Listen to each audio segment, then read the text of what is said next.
All right, buckle up because we are diving deep on something totally revolutionary today.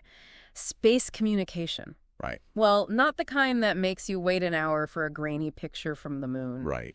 We're talking NASA's Deep Space Optical Communications, or DSOC. Yeah, you got it. Yeah. This is about sending data across millions of miles using lasers to talk to spacecraft near Mars and beyond. It's next level stuff. Okay, so before we get lost in space jargon, can you break this down for me a little bit? What was wrong with the way we were talking to spacecraft? Well, think about it. Radio waves, what we've used for, like, forever, are kind of like trying to pour a whole ocean through a straw. Okay. They're fine over short distances. But when you're talking about the vastness of space, that limited bandwidth means painstakingly slow data transfer. Oh. Imagine waiting days for a single high-res image. Days? Oh, man. Talk about a test of patience. So lasers are like trading that straw for a fire hose. Exactly. We're talking speeds up to 100 times faster. Wow. To put that in perspective, DSOC hit a whopping 267 megabits per second. It's probably faster than your home internet. You're not kidding. Mine definitely buffers if I have too many tabs open. But seriously, this isn't just about bragging rights, right? What's the big deal with all this speed? It's not like we're live streaming Netflix to astronauts yet. Not yet.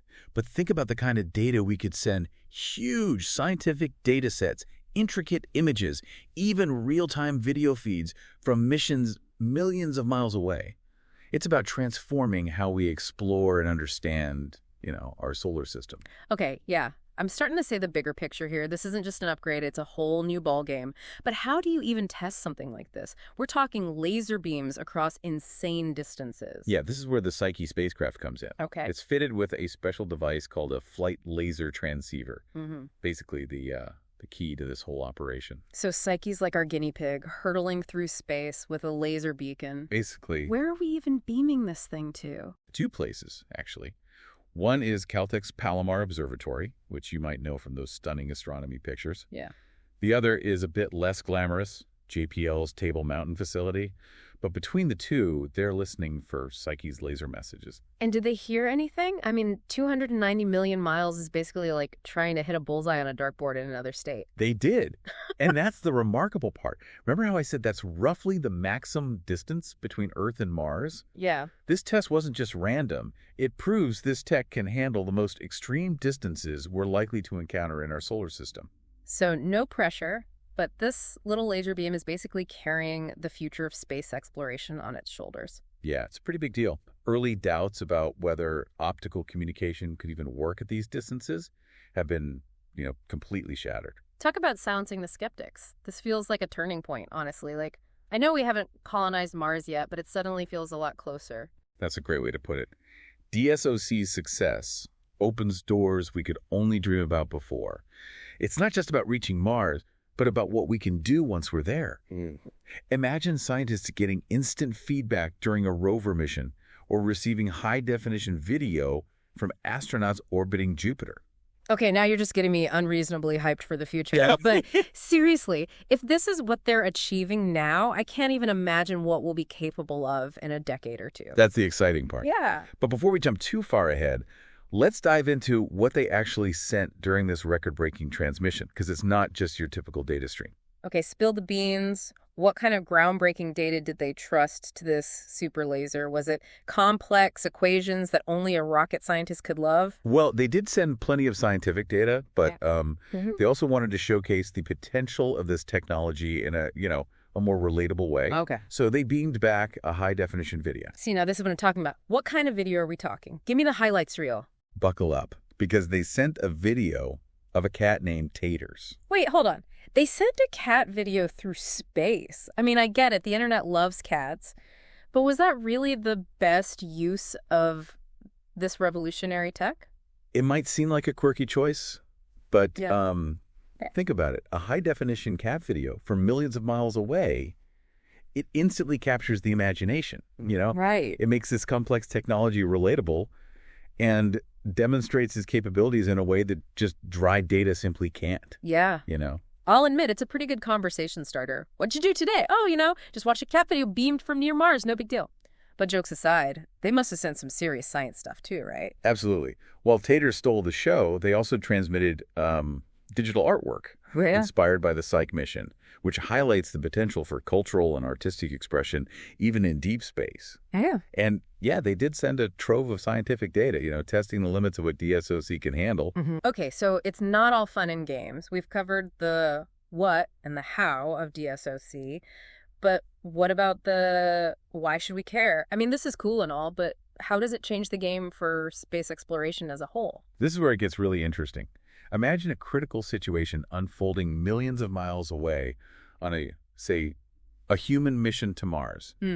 Every second counts, right? Right. And with radio frequencies, you're stuck with those frustrating delays. Yeah. But with DSOC's near-instant communication, that changes everything. So instead of mission control biting their nails waiting for updates, they're getting real-time feedback. Right. That sounds like a game changer, especially when lives are on the line. Exactly. And it's not just about speed. This level of responsiveness unlocks a whole new level of mission complexity and ambition. We could have spacecraft venturing further into deep space, exploring distant planets and moons, all while sending back a constant stream of data in high-definition imagery. It's like the difference between sending a postcard from your travels and live streaming your adventures in HD for the whole world to see. So more data, faster communications, safer missions. Are there any other perks to this laser revolution? Oh, don't forget about reliability. Oh, right. Lasers aren't as susceptible to interference as radio waves. They cut through all the noise and deliver a clean signal, even across those mind-boggling distances. It's like having a dedicated high-speed internet connection stretching across the solar system. Right. Sign me up! But all this cutting-edge tech has to come with a hefty price tag, right? It's true that developing new technologies like DSOC requires, significant investment. However, the long-term benefits can outweigh the initial costs. Think about it. Faster data transfer rates mean you can accomplish more in less time, right? So you're saying it's actually more cost-effective in the long run? Less time in space, less money spent on mission operations. Makes sense. It's like the old saying, time is money, but on a cosmic scale. Precisely. And as the technology matures and becomes more widely adopted, those costs will likely decrease even further.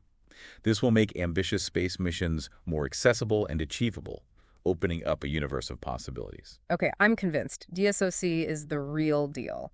But I have to ask, what's next? What's the next big hurdle for this technology? So we're standing on the launch pad, so to speak. We've got this game-changing technology. It's proven itself. What are the engineers working on now to make DSOC even better? Well, one of the biggest challenges is miniaturization. Okay. Right now, the equipment is, pretty bulky, Yeah. which, makes sense for a flagship mission like Psyche. Right. But to become standard, it needs to be smaller, lighter. So shrinking it down so more spacecraft can use it, even on smaller budgets, that makes sense. Almost like how computers went from taking up like whole rooms to fitting in our pocket. Exactly. There are also ongoing efforts to refine the pointing accuracy of the lasers. We're talking incredibly precise beams over mind-boggling distances. Yeah. Even slight deviations can mean the difference between, a successful data transfer and complete silence. Yeesh, talk about needing a steady hand. It's like threading a needle with like the Earth and a spacecraft orbiting Jupiter. Yeah. I don't even trust myself to text and walk at the same time. But assuming they nail those things, what's the big dream? What does a future saturated with DSOC look like? Imagine a network of spacecraft, right? Yeah. Scattered across the solar system, all communicating with each other and back to Earth at, these blazing fast speeds. We could have real-time monitoring of distant probes, instantaneous data sharing between research teams, even the ability to control rovers on other planets with minimal lag. Whoa, hold on. Back up a second. Did you just say controlling rovers in real time? As in, no more painstakingly plotting out every tiny movement hours in advance. That sounds like a whole new era of space exploration. It is. And that's just the tip of the iceberg. Imagine high-definition video streaming from orbiters around Jupiter or Saturn, giving us these breathtaking views of those gas giants and their moons. Or think about the possibilities for human missions to Mars and beyond. We could have astronauts video chatting with their families back on Earth, sending back real-time scientific data and receiving, mission-critical information without those, nerve-wracking delays. Okay, now you're just making me impatient for the future to hurry up and get here. Seriously, this feels like a turning point, like we're on the verge of something truly extraordinary. We are. DSOC has proven that the future of space communication is bright, it's fast, and it's full of potential. And as we continue to push the boundaries of what's possible, who knows what incredible discoveries await us in the vast expanse of space. That's what I love about all this. It reminds us that we're constantly pushing the limits of human ingenuity. So, to wrap this all up, if our listeners are as jazzed about this laser revolution as I am, what's like the one thing they should keep their eyes peeled for in the coming years? Keep your ears hooked for any news about miniaturization and wider adoption of DSOC technology. Okay. That's when things will really start to get interesting. Music to my ears. Well, there you have it, folks. From cat videos to the future of human exploration, laser communication is about to rock our world, or at least everything beyond it. Until next time, keep looking up.